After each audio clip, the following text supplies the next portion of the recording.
आपको बड़ी खबर बता रहे हैं, जहां पर एक के बाद एक हत्या की घटनाओं को अंजाम दिया गया है और इस हत्या से सनसनी भी है। पुलिस पर भी कई सवाल हैं। बताया जाता है कि 18 घंटे के अंदर 3 लोग की हत्या कर दी गई है। सोमवार को बिजली ठेकेदार की हत्या हुई तो फुलवारी शरीफ में युवक की हत्या कर दी गई और राजीव नगर में परीक्षा केंद्र संचालक की हत्या की जाती है। तो आप समझ सकते हैं किस तरीके से अपराधी बेखौफ है और इस 18 घंटों के अंदर 3 बड़े वारदातों को अंजाम दिया गया है। 3 लोगों को मौत के घाट उतार दिया गया है। तस्वीरें भी आपको दिखाएंगे। सोमवार को बिजली ठेकेदार की हत्या कर दी जाती है तो फुलवारी शरीफ में युवक की हत्या और उसके बाद राजीव नगर में परीक्षा केंद्र संचालक की हत्या की गई है।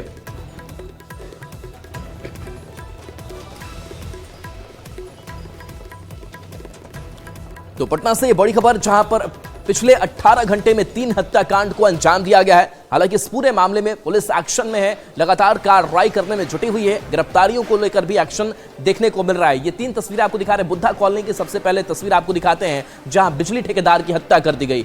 दूसरी तस्वीर जो है वो फुलवारी शरीफ की है और फुलवारी शरीफ में यहाँ पर एक युवक की हत्या कर दी जाती है।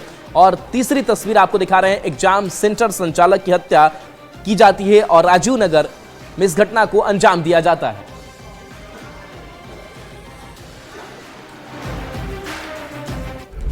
और देखिए, इन तीनों घटनाओं के बाद से कई सवाल भी हैं और सवाल ये कि पटना पुलिस क्या कर रही है, जिसके ऊपर सबसे बड़ा प्रश्न चिन्ह खड़ा हो रहा है।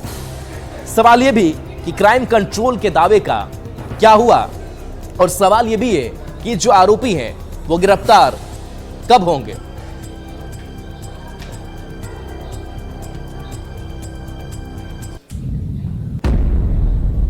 और आईआरसीटीसी घोटाले मामले से जुड़ी बड़ी खबर आपको बताने जा रहे हैं, जहां पर आरोपियों की आज कोर्ट में पेशी हुई है और कोर्ट की कार्रवाई के दौरान कई बड़ी बातें निकल करके सामने आई है। खास करके अगर बात करें हेमा यादव की, तो उनको कोर्ट से जमानत मिल चुकी है।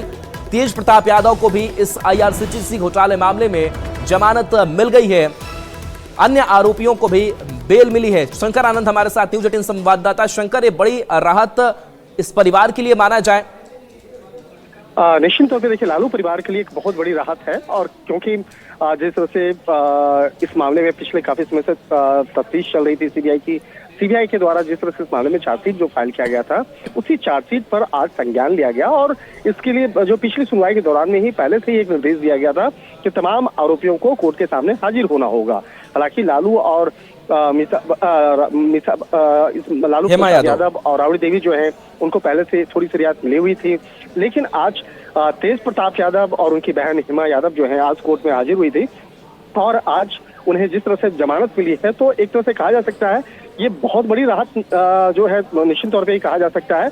लेकिन जब आगे अब कोर्ट की जो कार्रवाई होगी, कोर्ट में जो तमाम जो प्रोसीडिंग की जो कार्रवाई होगी, उसमें अब इनको आना होगा, उनको तमाम प्रावधान में शामिल होना होगा। तो एक तरह से कहा जा सकता है कि आने वाले दिनों में जो एक तरफ कोर्ट की कार्रवाई चलेगी और दूसरी तरफ देखा जाए ये रेलवे टेंडर स्कैम घोटाला मामले में ये सीबीआई के चार्जशीट पर संज्ञान आज दिया गया है। दूसरी तरफ देखा जाए ईडी का भी जो मामला चल रहा है, एक तरफ सीबीआई, दूसरी तरफ ईडी, तो दोनों तरफ से दोनों जांच एजेंसी इस मामले में लगातार जो है अपने अपने जो कार्रवाई है वो कर रही है। तो दूसरी तरफ जो कोर्ट में जो कार्रवाई है वो चल रही है। तो एक तरह से कहा जा सकता है आने वाले दिनों में अब ईडी का जो दायरा है वो आगे बढ़ेगा। आज सीबीआई के द्वारा जो चार्जशीट फाइल किया गया था, उस मामले में आज तेज प्रताप यादव और हेमा यादव सहित जो अन्य आरोपी हैं उनको आज जमानत मिली है। निश्चित तौर पे ये राहत बड़ी राहत है।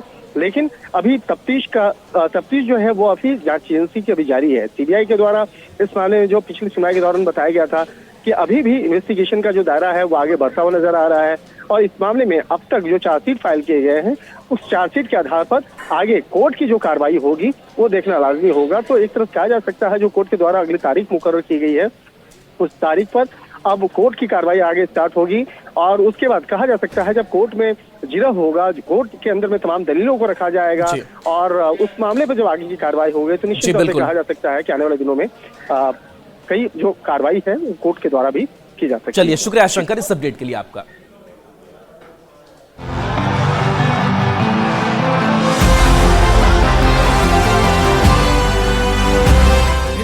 राष्ट्र की आवाज कहीं से अगर उठेगी तो सबसे ज्यादा बिहार से ही पहले उठेगी।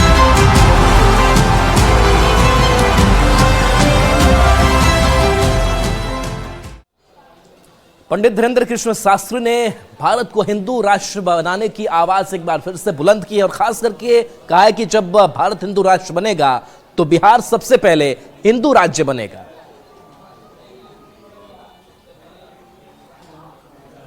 करके करते हैं, अगर हनुमान जी की कृपा हुई भारत हिंदू राष्ट्र बनेगा तो पहला राज्य अगर हिंदू राज्य घोषित होगा तो वो बिहार ही होगा। हर हाल में भारत हिंदू राष्ट्र होवे, लेकिन सबसे पहले बिहार हिंदू राज्य हो जावे। तो हिंदू राष्ट्र के इस बयान का बीजेपी विधायक हरिभूषण ठाकुर बचौल ने समर्थन किया है और कहा है कि बिल्कुल ऐसा होना चाहिए। सनातन को जो जात पात में बटा हुआ था उसको एक कर भारत को मजबूत बनाना चाहते हैं बाबा धीरेन्द्र शास्त्री। तो बिहार बनेगा हिंदू राज्य? बिहार है ये हिंदू राज्य, इसके मुख्यमंत्री से लेकर के सारे मंत्री से लेकर के सबको देखिए ये हिंदू राज्य है ये। लेकिन देखिए एक तरफ बीजेपी ने बाबा बागेश्वर का समर्थन किया इस बयान का, तो दूसरी तरफ जेडीयू के ही नेता है रामप्रीत मंडल, जेडीयू सांसद, और उन्होंने कहा है कि ये धर्म निरपेक्ष देश है और किसी को भी हर धर्म कोई भी धर्म मानने का अधिकार है। निरपेक्ष राज्य है बिहार और बाबा अपना मत दिए हैं, लेकिन हम उस मत से सहमत नहीं। हमारे बिहार जो हिंदू धर्म को लेकर के पहला राज्य होगा ऐसा मुझे मानता नहीं है, मैं ऐसा नहीं कर सकता हूँ।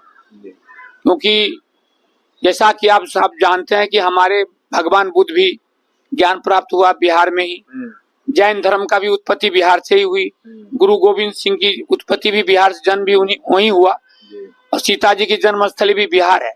तो बाबा का अपना है पर्सनल व्यू। और देखिए बाबा के बयान पर सियासत तो सुलगी हुई है ही, आरजेडी और कांग्रेस का क्या कुछ कहना है वो सुनाते हैं। पागल लोग की बयान चलाइएगा तो काम चलेगा। ये धर्मनिरपेक्ष राष्ट्र है, ये राष्ट्रीय धर्मनिरपेक्ष है।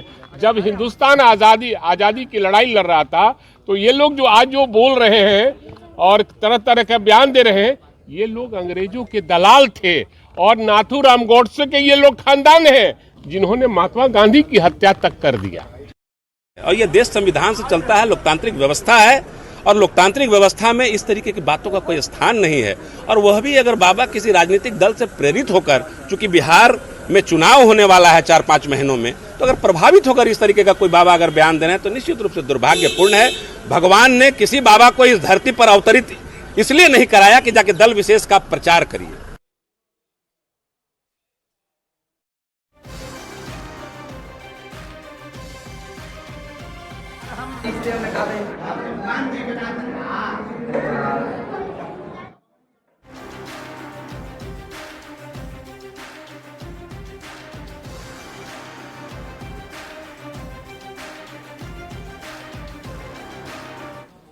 प्रधानमंत्री